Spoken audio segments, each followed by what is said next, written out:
assets in the numerator, right? Very liquid assets, right? Which have low credit risk, low interest rate risk in the form of duration, right? And which needs to be divided by the level of cash outflow you would expect in a stressful situation, right? And that should be more than 100%, right? So if, say, on a simplified basis, that you have 1 rupee and 5 paisas of liquid assets in your numerator, divided by 1 rupee cash outflow expected over the next 30 days, under stressful situation, you would have a ratio of 105%, right? Right? 1.05 divided by 1, right? Now, with respect to retail and SME deposits, the BIS has laid down a very small runoff factor. Okay? That is as small as 5% for some of the core deposits. This is what they are saying is that, you know, deposits which have stayed around with an organization, right? Because let's say, for instance, I've been banking with an organization, right? Ever since I was 18 years old, ever since I got my NIC card made, right? So what they think is that retail depositors tend to stay with their organizations, especially those deposits which are not interest rate sensitive, right? Even in certain stressful situations, they have a certain loyalty to their organizations, right? So the lower the runoff ratio, the lower will be the item included in the amount included in the denominator, right? So they have put just a 5% runoff ratio for stable retail deposits. Now that is a great advantage over big ticket deposits, right?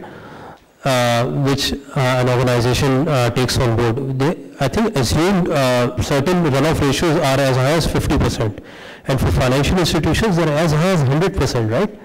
Hence, the retail deposits become very desirable, and larger organizations, more established organizations within the country, having a greater branch area network, especially having a large amounts of non-remunerative deposits, they will be at I think at an advantage to satisfy the newer requirements as compared to basically newer organizations which have basically got their base in the city and larger, you know, liability concentrations, etc.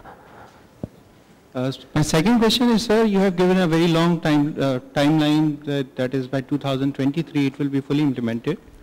What milestone you think is the most important step which would require us to look at Basel III more seriously in terms of its implementation?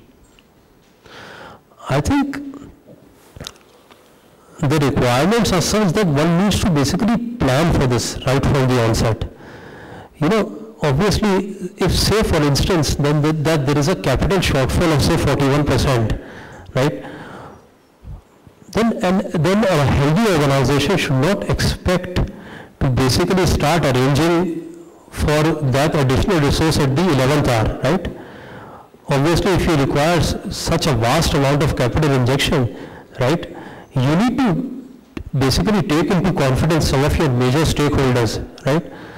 Whether they would be willing to make such an investment, right? Whether they are willing for a share dilution if you go to the market.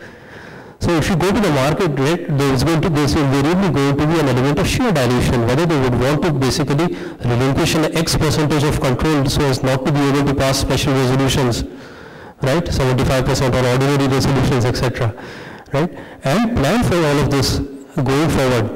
So if, say, ultimately Pakistan is a part of a global financial sector, right, and we've had Basel I come in and being implemented locally. When Basel II, there were a lot of people had suggested that it's too complex, it would not be implemented, but invariably we have to have nostro arrangements, you know, with counterparties. We exist within a global financial system.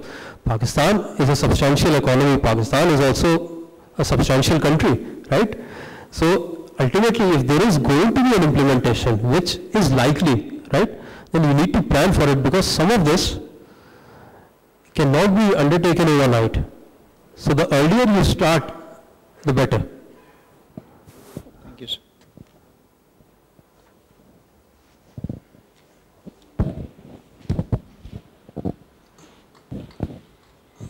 I think the State Bank recently introduced a letter through which it is asking for banks to go for the reductions that you have been presenting, like from the tier 1 capital, like provident fund assets and other elements.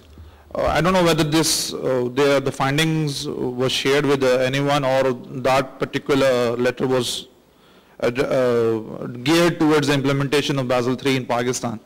I just wanted to share just my thoughts about the overall presentation that you have given. A run on the deposit would remain a run on a deposit, regardless of the fact whether you assign a higher ratio towards the financial institution category. It would come down to the SME category as well. I think the inherent assumption of assigning lower weight is flawed as such. I don't know whether this could be held true for the European side of affairs. And there is a feeling of catch-22 in this overall approach, like Basel III implementation. Like, for example, you go for a higher deposit gathering mechanism, and you intend to invest in areas, and you are investing the investment areas as well. So as such, I don't know how the banks will cope up with the whole situation. Just my thoughts. Right. I would like to add just one thing to that. Obviously, I have a great deal of respect for your views here. And, but just one thing, obviously what I noticed, obviously, and we tend to, well, as I said earlier, go around without naming any institution, right? In the last liquidity crisis that we saw, there were a lot of basically banks that were paying large amounts of interest rates for big ticket deposits that they wanted to attract and be placed with them over the longer period. Now, some of the larger organizations were at least paying a lower premium, generally speaking, right? And that was, as I said, primarily due to the fact that they had a lot of retail deposits, a lot of cheap deposits, a lot of stable deposits, a lot of customer loyalty, right? Because they had been around for long, right? So, I suppose assigning a smaller runoff percentage to some of these smaller deposits is not entirely unfounded. But yes, I would agree, yes, this will not apply on all cases uniformly. I would agree with that, yes.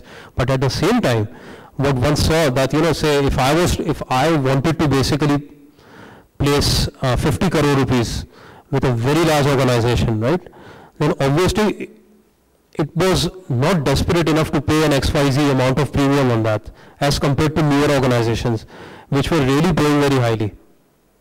So there is an element of, I suppose, logic in what the Basel III committee, the BIS committee has suggested as well. Maybe I can add some practical things to this. I think if you look at it all, overall, जो भी इन्होंने presentation दी है, all of it actually makes very logical business sense. Because at the end of the day, what is a bank and how is it different from any other organization? It really is your business model. So the riskier the business model, the higher the uncertainties will be, and the higher the the demands on the organization will be. But on the other side, those who run riskier organizations, they actually often generate much higher returns. So it's balancing the two. That is a basic thing that we learned in financial accounting 101. कि जी risk reward ratio होता है. So all the things that they're now talking about is looking after your liquidity, looking after leverage ratio. It's no different from what a businessman would normally do anyway. The problem that we're all facing is the uncertainties of the world are actually increasing at a much higher rate than we can comprehend. So issue ये आ रहा है कि अगले 5 साल में 7 साल में जिसको अब हम stable कह रहे हैं, will that be stable or not? And that's going to be your biggest challenge. So if I just touch on a few things, one of the things that keeps coming out, government debt जो है वो is a good stable liquid asset under this definition. But some people have started to question whether the governments now also have the capacity to service that debt. So suddenly what we are starting to say is liquidity calculation में government debt सारा आपने वहाँ डाल दिया. Someone at some stage is going to start questioning that. उसी तरह when you talk about currencies, depending on which currencies, अभी हम कहते हैं कि जी वो डॉलर में डाल दो, and everyone takes a view.